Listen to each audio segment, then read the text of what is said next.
Hello, welcome to my Get Out of the Way introduction.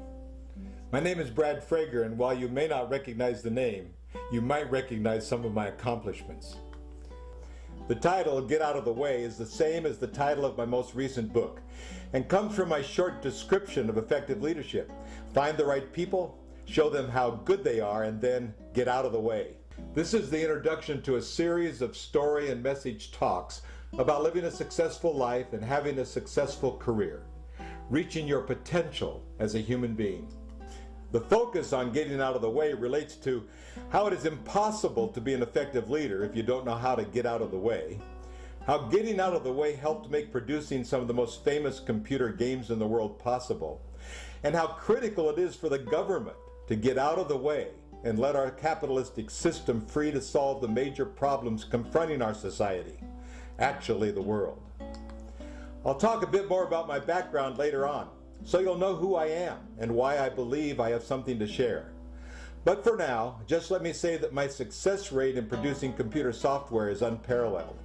And this includes some of the most famous computer entertainment in the world today.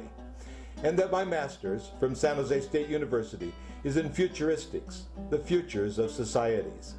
The 3 books I've written that are the basis for this series of talks are Get Out of the Way, You'll Never Manage Your Way to Great Leadership, My Thinking Cap, Solutions for Global Crisis, and Lucky That Way, Seizing the Moment While Creating the Games That Millions Play. It is my hope that you will find in the stories and messages I share information, insight, and inspiration that will enable you to reach your potential as a human being. When I think about living a successful life, I can't help but think about my son Jeff and how he exemplifies this for me. I have tons of Jeff stories, but one in particular comes to mind. The title of this story is One Shovelful. The story begins when Kathy, my former wife, and I decided to build a retaining wall in the backyard of our new home. In order to build it, we needed sand, and I knew where there was a large sand quarry in the San Jose Hills, southeast of our home. So I put the kids, Jeff 10, John 7, and Bryn 4, into our station wagon and drove to the quarry.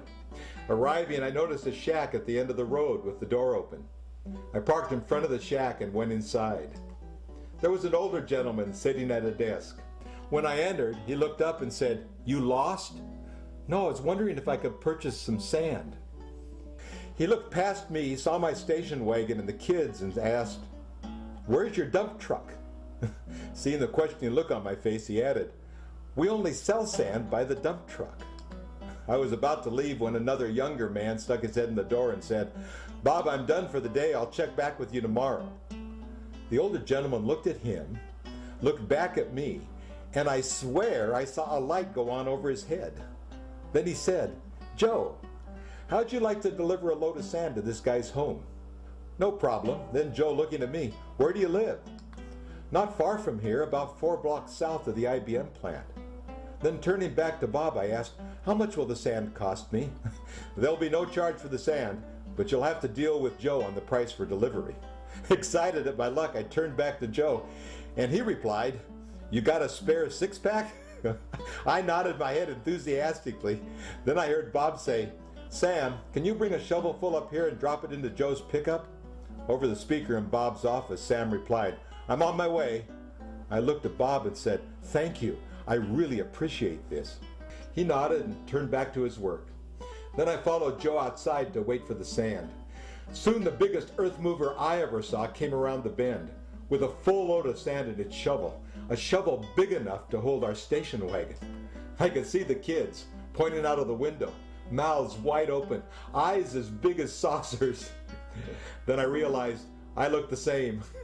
The earth mover pulled up alongside of Joe's truck, a Texas size pickup, and filled it to the brim with just one shovelful. Wham, bam, thank you, Sam. I stood there in amazement. Then Joe jumped into his truck, hollering, "Lead the way." When we got home, I ran into the house and told Kathy, "I just got a load of sand for a 6-pack.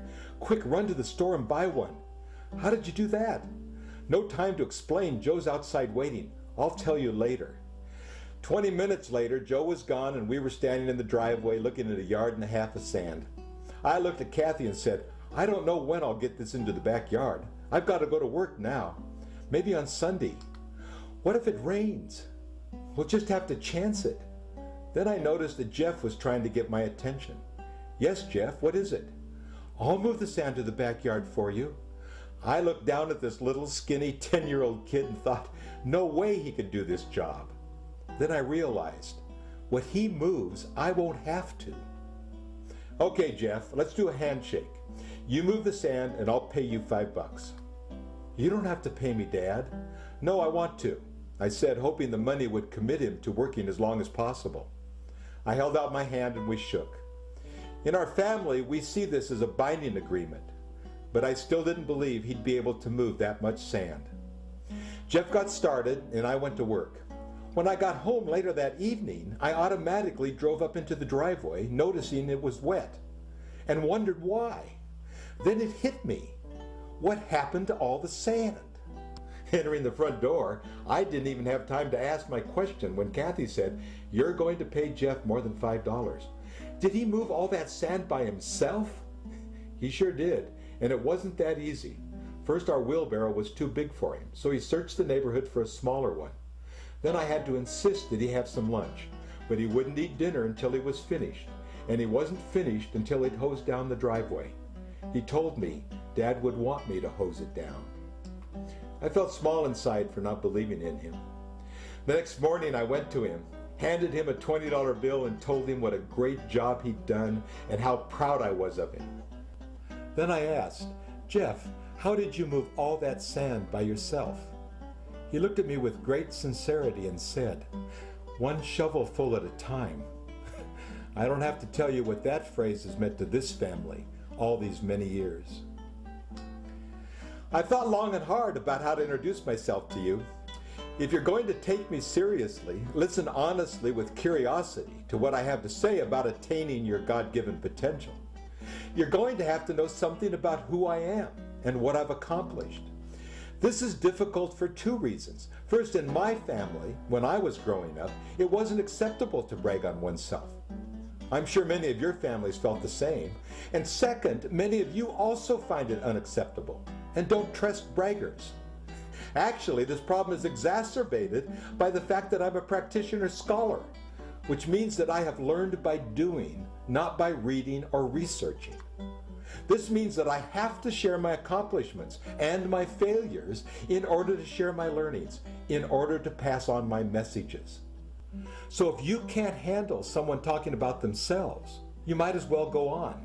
I'm going to be talking a lot about my own experiences in these Get Out of the Way talks. I still haven't introduced myself. I could show you how to find my bio on the internet, or how you could just go to Google and enter Brad Frager in the search area. You'd learn a lot that way, more than you probably want to know. Well, I've had 10 distinct careers. Maybe listing them would be a good start. I've been a retail store manager, a buyer and merchandise manager, the founder of 3 corporate training and development departments, Mervyn's, Atari, and Activision. A computer games producer, the first in the world. I was with Activision at that time. And a computer games designer. I'm the inventor of Computer Card Solitaire, the most played computer game in the world, and the producer of Shanghai, the original Mahjong computer solitaire, the most successful computer game in the world. I've been an audiobook publisher, including Burt Reynolds and John Denver's autobiographies. And I am an author. I've written 6 books, all available on Amazon. I'm a university professor, an international speaker on effective leadership, and finally a book editor and publisher. Our small author-funded book publishing company, Groundbreaking Press, has published over 50 books, some of which deserve national, even international recognition. Well, that's my short introduction. The following talks will last about the same length of time, and I'm committed that each one will not only have some important messages, but also be compelling and very entertaining. In the next 3, I will discuss some of my maverick views of leadership, my solution to the energy crisis, and a couple of interesting and fun stories from the early days of computer games. Till then, bye for now. Brad Frager here. Thank you for joining me.